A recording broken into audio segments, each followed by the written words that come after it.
Oh, how you guys doing? I'm running software still. Again, I've got like 800 packages going on. See, you can see my little mouse cursor. Look at that. Look at that little cursor. Ooh. So, we can do this. We can have this conversation about immigrants. You said, "Oh, we're a nation of immigrants." Let's go with the hypothetical, saying that yes, we are a nation of immigrants. I don't agree with it all because my ancestors did not immigrate to the United States. The United States didn't exist. In fact, the United States was created with my ancestors' assistance. They were involved in the war. They actually fought in the Revolution and the Civil War, of course, obviously. The Civil War remade the nation after it had broken apart. But the conversation doesn't need to go that way. We'll just stick to immigration.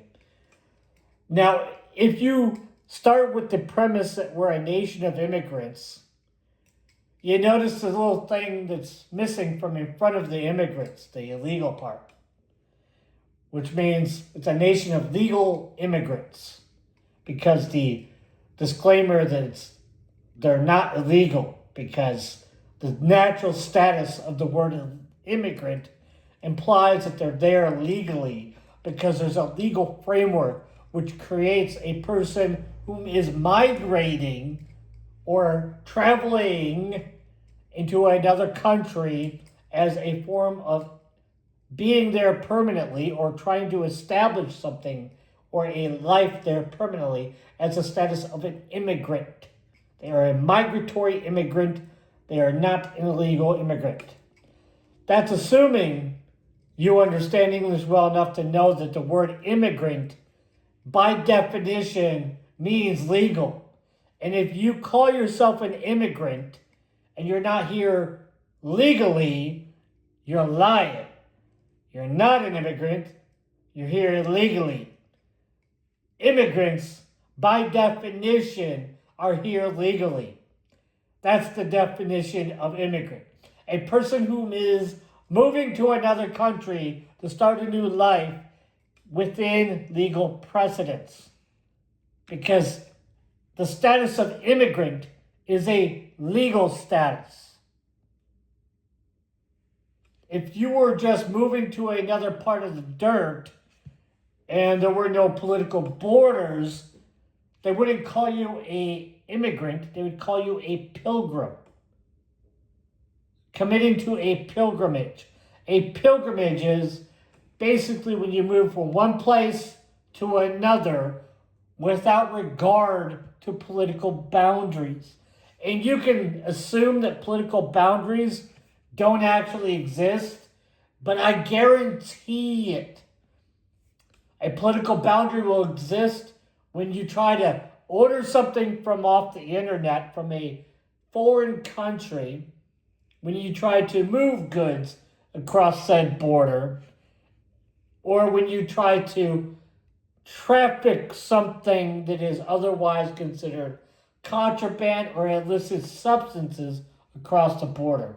And if the border matters when all of these things count for something, and if in your home country you're pro preventing people from trafficking drugs or weapons, a really big one is weapons, into your country of origin, and you don't feel the same way that we do about it when you enter our country illegally and refuse to leave, even if we've already asked you nicely to leave. You know, we might not get mass deportations, but I'm going to tell you right now, we're never going to forgive you. We're not going to forget it, and we're not going to forgive you. It's not happening. There will be nobody from Gen X or below that will ever forget what the illegal immigrants did to us. You'll never be welcome here. Nobody will ever want to greet you. I've stopped speaking to people of Mexican heritage. I don't even bother anymore. Because I don't know if you're an illegal, if you're an anchor baby or what. All I know is you're in my country and I don't want you. I don't want you here. And you can say, well, my family's from here. We're from California. We've been here forever. I've met the people from California. I've met the Mexicali people. They speak their own language. They're a Native American tribe. They have a reservation and everything.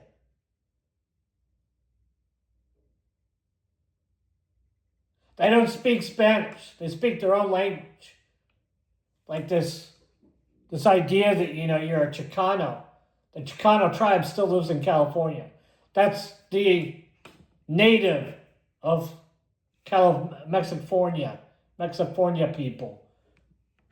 They still speak their own language. They don't speak Spanish.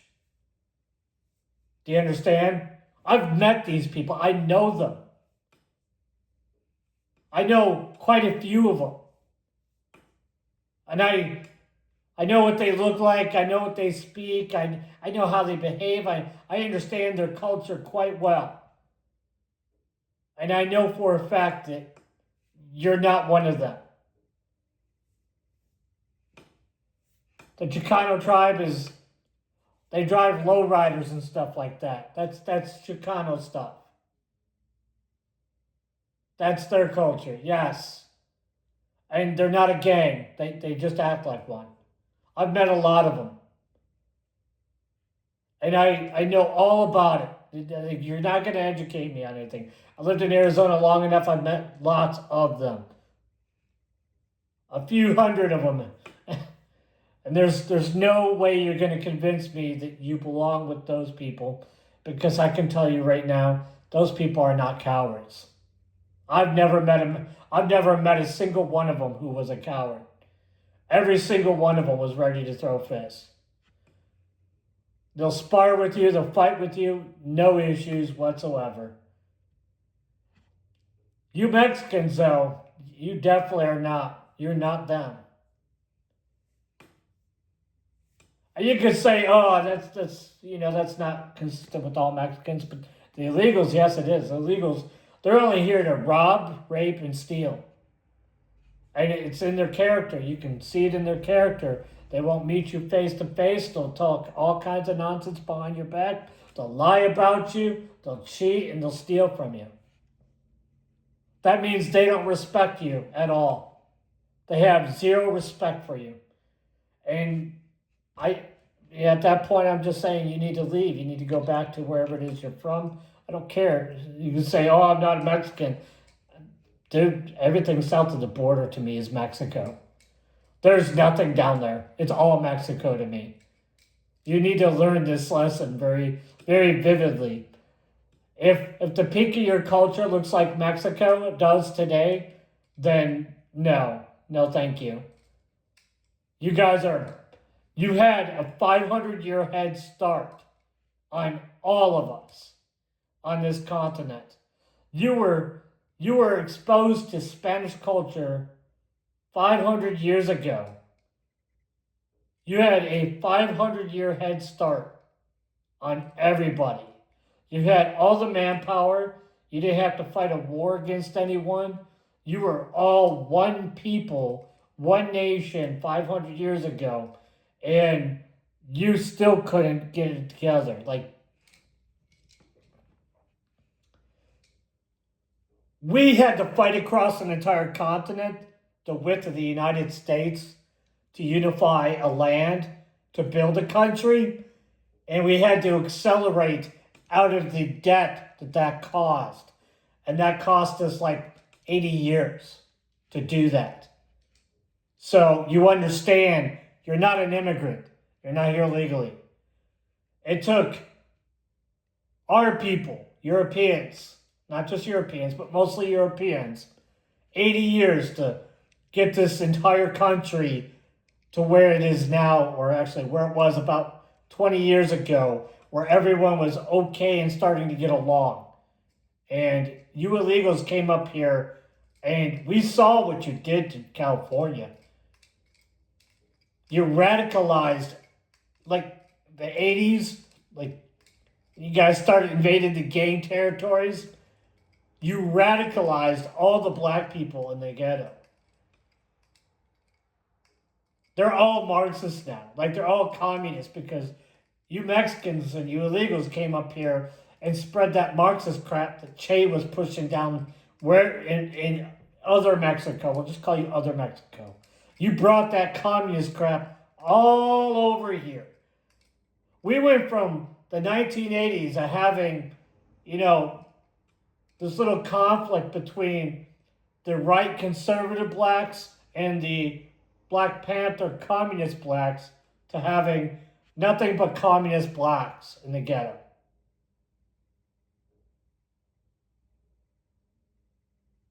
And we can thank the illegals for doing that because they're the ones that did that crap. How'd they do that crap? They started attacking them. The gangs. Forming up gangs and going after them. Radicalizing them. Once someone becomes radicalized, it's easy to indoctrinate them. That's a standard operating procedure for the CIA. Oh yeah, then we even know you were working with the CIA. We even know that you did it for them. Oh wow, imagine that. It's well documented. Yeah. The CIA is not allowed to operate within the United States. At all. Whatsoever. It's completely illegal. They're not even allowed to monitor us in the United States. Even that's illegal. They have to contract out to private contractors to get inland observational status. The Central Intelligence Agency has no authority to operate within the continental United States or outside of the continental United States on U.S. soil. Zero. None. It's actually illegal for them to operate anywhere within that territory. If I were sitting in an embassy in some foreign country, say Germany, sitting in the embassy in Berlin, it would be illegal for the CIA to wiretap my phone while I'm in that embassy or on that territory. It's technically illegal for the CIA to spy on me anywhere I am on U.S. soil. It's illegal.